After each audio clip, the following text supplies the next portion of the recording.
Ramdam na sa ilang bahagi ng Mindoro ang hagupit ng habagat. Kaya ang mga residente nangangamba sa posibleng pagbaha. Kansilado na rin ang lahat ng biyahe sa maraming pantalan sa probinsya. Live mula sa Occidental Mindoro, nasa frontline ng balitan yan, si Mon Gualdez. Mon, kumusta ang sitwasyon dyan?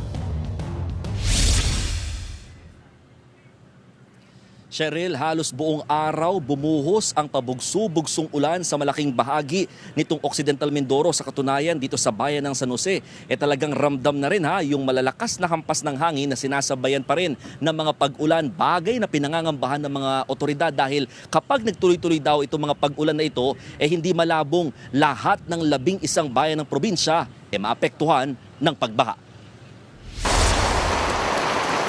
Ginising ng malakas na buhos ng ulan kaninang umaga ang mga residente ng Mamburao sa Occidental Mindoro. Bunso dito ng hanging habagat na patuloy na hinahatak ng bagyong Inday. Kaya ang ilan sa mga mangingisda muling binalikan ng kanilang mga bangka na nakatago sa bahagi ng Mamburao River. Iniiwasan nilang tangayin o masira ang mga ito kapag biglang tumaas ang tubig sa ilog. Isa ito sa problema ng probinsya. Halos lahat ng mga ilog mababaw na at mabilis umapaw. May mga areas po kami na heavily silted na especially yung Mamburao River. Hindi ho kaya ng munisipyo yan kasi syempre mag-entail po ng a lot of funding yan. Sa kabila ng pag-ulan, namataan namin ang ilang magsasaka sa bayan ng Sablayan na tinuloy pa rin ang pagtatanim ng palay. Malaking tulong po ang ulan gawa nung kuminsan ang aming irrigation dito ay nagluluko, kuminsan walang tubig kaya umaasa rin po kami sa ulan. Pero aminado ang mga magsasaka, kakaba-kaba pa rin sila oras sa bumagsak ang malakas na ulan. Lahat kasi ng mga tanim nilang palay na halos 2 linggo pa lamang na ipupunla, baka mapunta lang sa wala.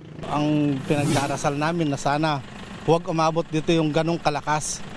Dahil kapag umabot po dito sa amin sa Sablayan, hindi lang po mga pananim namin na masisira, kundi pati po mga kabahayan at mga matatangay po mga bubong ng mga bahay namin. Kaya ang diskarte ng ilan, nilalagyan ng daluyan ng tubig ang mga pilapil para mabawasan kahit papano ang naipong ulan sa palayan. Kapag hindi pa po siya napaigahan ng maayos, mas mabubulok din po kahit tanim. Basta masobrahan po siya ng tubig. Pero ba't tinuloy nyo pa rin? Kasi po wala po kaming ibang mga ibang pananim na ilalagay kundi palay lamang po. Isa ang bayan ng Sablayan sa mabilis binabaha sa probinsya. Katunayan, 2 barangay ang na-isolate o hindi mapuntahan kapag umapaw ng Amlay River. Kaya naka-standby sa lugar ang mga rubber boat oras na kailanganin. Umaabot siguro ng mga 1 hanggang 2 araw na isolate yung barangay Claudio Salgado at saka Elvita. Dahil ganun tumatagal yung pagbaha sa kanila.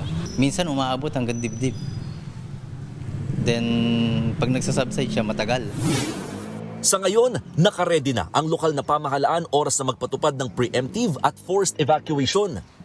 Kahit kasi mahina ang ulan sa mismong poblasyon, posibleng sa mga bundok naman inuulan at mula roon ay bumagsak ang tubig. Maaaring magkaroon tayo ng flash flood. Kaya once nakita natin yung mga signs sa tubig na medyo kulay putik na siya, tapos mabilis yung pagratsyada ng ilog, yan na.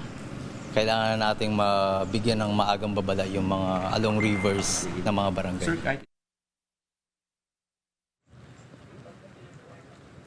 Cheryl, sa mga oras na ito, bigla namang bumuhos ang malakas na ulan dito sa bahagi ng Port of San Jose sa probinsya pa rin ng Occidental Mindoro na sinasabayan pa rin ng malalakas na hampas ng hangin. Actually, kapag tumingala ka, talagang mapapansin mo kahit paggabi na, yung kakaibang dilim o itim ng kaulapan na may nagbabadya na malakas na buhos ng ulan pang ibabagsak ito dito sa malaking bahagi ng probinsya. Kaya naman dito sa pier sa Port of San Jose talagang naka-standby na lamang or hindi talaga pinabiyahe na itong ilang mga barko. 3 barko itong nasa likod ko ngayon na mga may biyahe sana papunta sa Antique, particularly sa bayan ng Semirara, Caluyat, saka sa Libertad. Hindi na sila pinabiyahe specifically ng kanilang shipping line para nga sa kaligtasan. Technically kasi sa mga pagkakataon na ito na wala namang storm warning signal, pwede pa talaga dapat maglayag ang mga barko, pero desisyon na ito ng mga shipping companies na hindi na pabiyahihin ang kanilang kanilang mga vessels for security protocols din ng kanilang mga barko. Kaninang umaga hanggang tanghali, may ilan pang shipping companies na nagkaroon ng limitadong biyahe para mapagbigyan lamang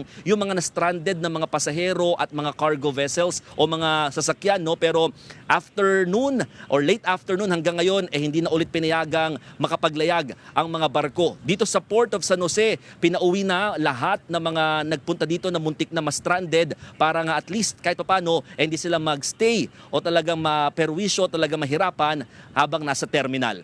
Cheryl. Maraming salamat at mag-iingat kayo dyan, Mon Gualvez. Mga kapatid, Cheryl Cosing po. Maging maalam at may pakialam sa mga napapanahong issue at headlines. Mag-follow at mag-subscribe na sa social media pages ng News 5.